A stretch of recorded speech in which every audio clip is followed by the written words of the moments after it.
সালাত কবুল না হলেও সালাত পড়তে হবে।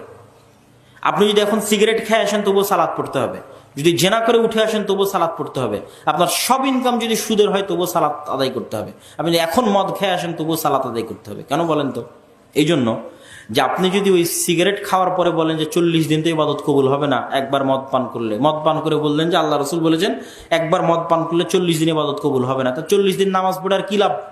দুইটা সমস্যা, এক সালাত ছেড়ে দেওয়ার গুনাহ হবে, আর ওই যে মদ খাওয়ার গুনাহ হবে। ঠিক আছে, এবার সালাত পড়লে কি হবে? যেহেতু আপনার সালাত কবুল হবে না, সেহেতু সালাত আদায়ের কোনো নেকি আপনি পাবেন না, কিন্তু সালাত ছেড়ে দেওয়ার গুনাহ থেকে বেঁচে যাবেন।